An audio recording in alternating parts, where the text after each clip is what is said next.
Hey there, it's Anonymous Tea, where we spill the tea anonymously. Hello, hello, hello, hello, hello, everyone. Hello, YouTubers. Hope you guys are all having an amazing day today, sending good vibes, sending positivity, sending blessings, and good energy to each and every single one of you. Thank you so much for tuning in. So today we're talking love and marriage, Huntsville. Y'all know why y'all here. Anything I say in this video is alleged and in my very, very, very, very personal opinion.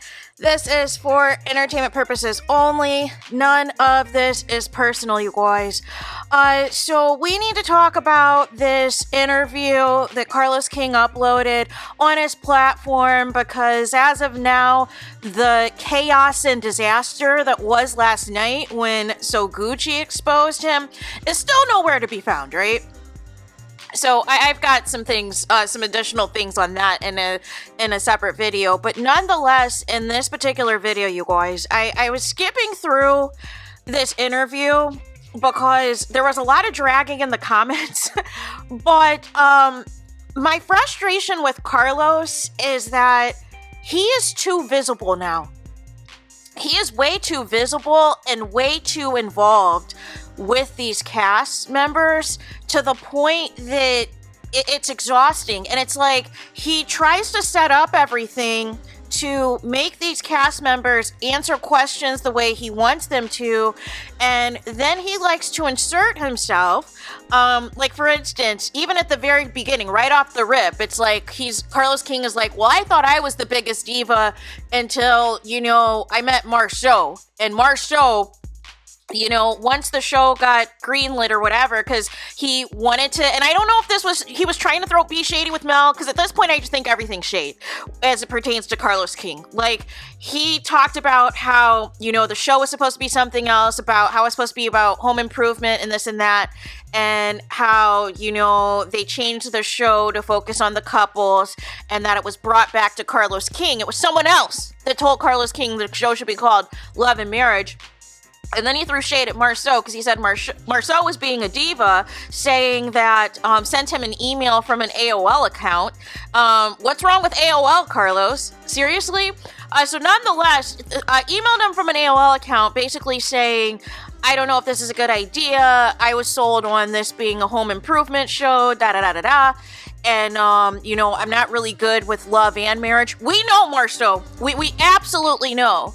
And then when Marceau responds, he kind of turns it around and makes it seem like, well, it seems like the fans are okay with us struggling in love and marriage and business and all of that. And I was like, what? But I thought you just said, per the email, you were good at real estate and you were good at building houses.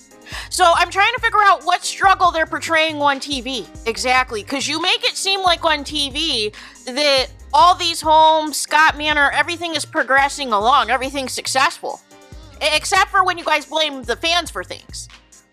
So I'm just trying to figure out what struggle are we talking about, because as of now, you were the same people, or your wife was the one that was saying that people were trying to ruin her marriage. So I'm just trying to figure out, it's interesting how the goalpost keeps changing, right? One moment, you guys wanted to be portrayed the perfect couple. You guys wanted to be portrayed like the Holts. And then now all of a sudden it's okay for Struggle Love to be on reality television, right? And then before, you wanted to talk about how you're an expert in business and all these things. And now you're saying, per this interview, it's okay to struggle in business. But you're doing everything to show the opposite. But just basically per TISHA, it's one day at a time, right? It's the whole process, right? But that's not why we're here. I need to talk about a question that was asked, because I'm not sure if anybody else has seen this interview.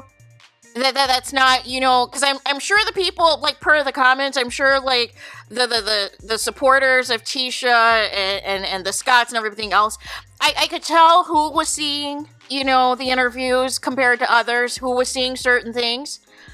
There was a question that was asked, you guys, by Carlos King, and the question was asked, what was TISHA's lowest moment ever since she's been on Love and Marriage Huntsville? What is her lowest moment from the show? And I think Carlos King, what he was looking for was TISHA to save the fans, for TISHA to talk about how her and Marceau almost quit the show, to blame the Melimeters, to blame the Mel supporters, or maybe even talk about, you know, her and Mel getting into it. But instead, TISHA said when the late Kiki, her cousin Kiki, rest in peace Kiki, threw a drink in her face. That was her lowest moment. After that, you guys, there was no condolences. There was no acknowledgement, you know, from what I had saw. Because I had turned it off after that, because I was disgusted. Because it just felt like... It just felt like nobody wanted to say anything, nobody wanted to do anything, and it just felt so dark. And now it makes sense why nobody has condemned what Funky Dineva said about what he thinks and why he thinks Kiki passed away. And now it makes sense why they were not upset about any blogger that was recording Kiki and recording her mom and playing those conversations. It all makes sense. It was briefly performative for like 2 seconds. But it makes sense why they do not care about anybody that says anything negative about Kiki. But if it comes from somebody that they deem a quote-unquote Mel supportive channel, they want to try to drag them or hold them accountable. But you're not going to hold accountable all these other platforms, all these other people who dragged Kiki's name in, you know, while she was here and in death. And it's just awful. And the worst part about this is how much you want to bet, you guys, they're going to, somehow this is going to be addressed on the show. And we're going to see like these tears and all this stuff and all this regret and all this stuff. But then I'm going to point back to this interview where it's months later, it's months since Kiki has passed. And this is still the sentiment that you still want to kind of get a dig in there. Nothing about, you know, I wish things could have, you know, worked out better. I wish we could have been on better terms. Rest in peace, this and that. But instead, you guys are concerned about whether or not Mel attended the funeral. Instead, you guys are concerned about trying to blame the show and blame other cast members for Kiki's death. Instead, you guys are concerned about what Mel did or didn't do for the family as it pertained to anything revolving around the celebration of life pertaining to Kiki. And it's just interesting where the priorities are, you guys. It's always about what somebody else needs to be doing, what somebody else should be doing as a deflection from the messiness and the negativity that continues to happen. But it was just very, I literally had to stop that video at that point because I was just in disbelief that this was the energy that was being portrayed and displayed. And this is supposed to be I thought this was supposed to be a celebration interview about the success of the show, about Love and Marriage Huntsville being the #1 show of the last 4 years, all these things. But the way some of these questions went, you guys, it did not feel like a celebration. And it kind of felt staged with some of the people, I'm presuming the raindrops that were in the audience taking video and having like random laughs here and there and laughs about things that wasn't necessarily funny. It was shady, it was messy, it was negative. But nonetheless, you know, Carlos King is trying very hard to, you know, present, you know, this new regime. And I don't know how this is going to go.